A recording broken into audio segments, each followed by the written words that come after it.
myself out of a gas station wrapped in a vomit-covered comforter at 8:30 in the morning seemed like an inevitable way to start my 20th birthday, given the way things have been going.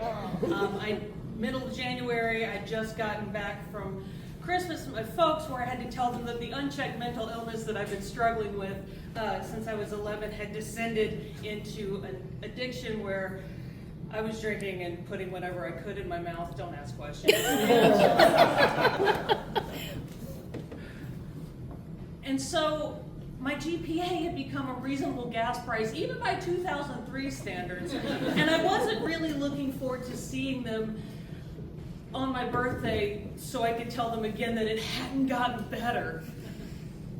So that Friday, I'm panicking, curled up in the little tent underneath my roommate's bunk beds, when her name also being Liz, just to make this story really confusing, looked up and said, "Let's get out of town, let's go to Graceland." Now, it's important to note two things. One, we were in Greensboro, which is a 10-hour drive from Graceland, and two, we weren't necessarily Elvis fans. Like, we were raised by boomers, so we heard the lore and we knew a few songs, but it just seemed like a crazy way to go blow off a weekend. So we threw our bags and our small friend Jamie in the car and Liz's Chevy Cavalier all the way across Tennessee, and we're really sure we were going. We had our Walmart Rand Nally Atlas in front seats and MapQuest and some prayers, and we just figured we'd get there. And so as the sun is rising over Memphis, we head toward Graceland, and we're not really sure where we're going. And then in the horizon, there was the Heartbreak Hotel at the end of Lonely Street, like the prophecies were.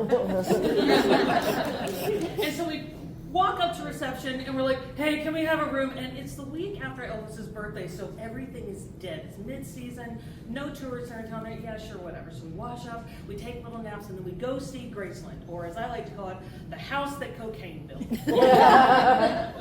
And it's a wonderful trip. You absolutely have to go. It's completely banana cakes on the inside. But afterward, I decide that I need to have Elvis's favorite sandwich. Now, if you don't know this about Elvis, Elvis loved himself a sandwich, y'all. He would hear about a sandwich that he'd never tried on the other side of the country. He'd get into one of his private jets, which also are crazy. They have king-size beds in them with seat belts across them. I don't know what kind of safe sex regulations. Anyway, so he would fly across the country just to try a sandwich and then fly back. But he had a favorite, and it was a deep-fried peanut butter, banana, and mayonnaise sandwich. And I'd heard all about it, and my mouth was ready. Now, Liz is bougie, so she was like, "No thanks, I'll have a salad." And Jamie's a chef, and she was like, "I will also have this weird iceberg salad and Ken's salad dressing packet." But I had the king's favorite sandwich. You guys, it lived up to the hype. It was just butter and magic and sweet and salty, and it was savory and delicious, and it was worth every single bit of hype that it gets. And about 30 minutes later, my insides went, "Ah!" I assume because the mayonnaise had betrayed me by being past its expiration date. It was Duke's, so I felt like I could trust it, but... So suddenly, I'm vomiting every 30 minutes in the Heartbreak Hotel, over the toilet, throwing up things I think my ancestors may have eaten. Like suddenly there's haggis in the toilet, and Liz and Jamie, the sun is still up, and they're like, "Hey, we're gonna go to Beale Street and try to salvage this evening. You have a nice time." And so I'm just slowly becoming a shell of myself on the toilet. Now look, my name is Elizabeth Pardue. I understand that somebody named EP, born in January, dying on a toilet at Graceland, across the street where some other dude with those same initials did the same thing pretty famously, seems like lazy writing on my head. But I need you to believe that this is what happened. So slowly I crumple to the floor, and I end up spending the entire night there while my friends listen to me vomiting.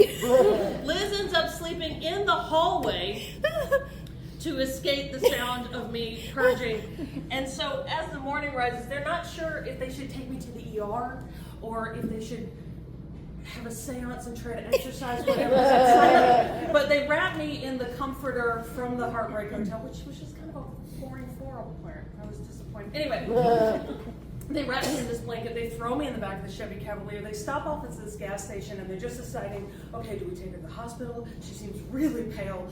She's weak. Somehow I was able to schlep myself into the bathroom at the BP and void more of my bowels the way they were not intended to come out. And as I leave the gas station, I look up, and my friends are still standing by the car, but there's a woman there in a very smart purple business suit. And she's shaped like a grape. She's about as wide as she is tall.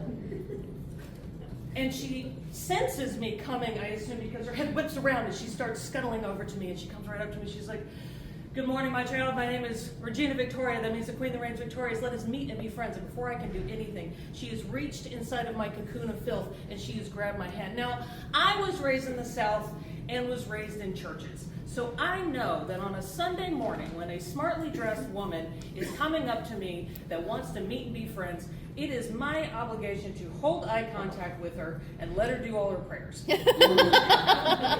Liz is from New Jersey and does not go to church, and Jamie is Jewish. So everything that is about to happen is terrifying.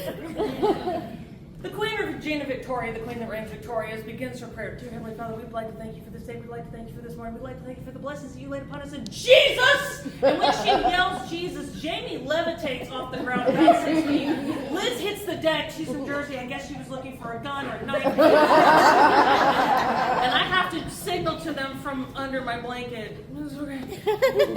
And Regina Victoria finishes her prayer by asking for healing of my soul and the ailments and the demons that are inside me, and then she vanishes into a puff of purple smoke. I'm just kidding. She was a gulp or something.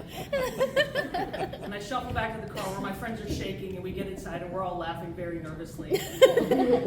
Because I don't believe in any of this. See, I started telling everyone in my church that I was struggling with a demon in my mind when I was 11 years old, and they told me that I wasn't praying enough and that I wasn't being a good enough Christian. And how dare I ask any questions about why I was the way that I was. And I couldn't understand why God had turned on me and why the people that I loved and that I admired so much would be telling me about this. Because guys, there is nothing that I wanted more than the peace and the faith that my elders had. If they say that religion is the opiate of the masses, you guys, I love opiates.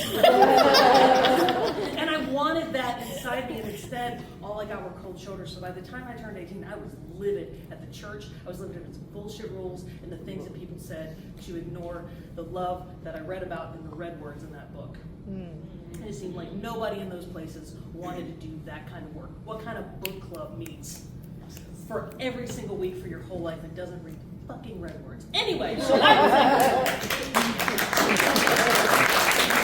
was mad. But also I was dehydrated. And I collapsed in the back seat after we'd had a good laugh. And I sat up about 5 minutes later, and I was like, "Hey guys, I need some water. Someone hand me water." And I drank a bottle of water, and then I drank another bottle of water, and then I drank another bottle of water. And then the color came back into my cheeks. And I said, "Hey guys, does anybody have like a snack or something? I just need something to eat." And about 20 minutes later, I felt okay. And we laughed. "Do we think that Regina Victoria healed you this morning?" I was like, "No, that's crazy. There's no way." And I wasn't sick the entire rest of the day.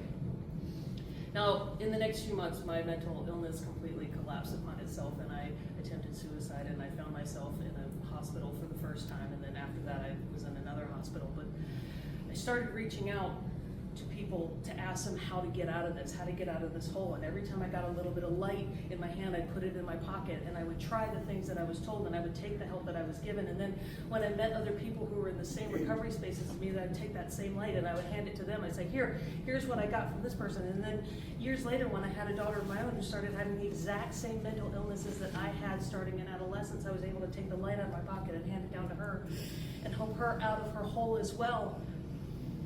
And 20 years later, I realize, standing here, mentally healthy, sober, responsible adult, that's not the part when we clap yet.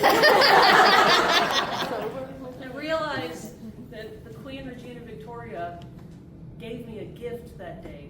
She didn't just relieve me from a poison from the best banana sandwich I've ever had. I'd eat it again. What she gave me that day was the understanding of the hope and the healing that is only available in love that is hand-delivered. Thank you.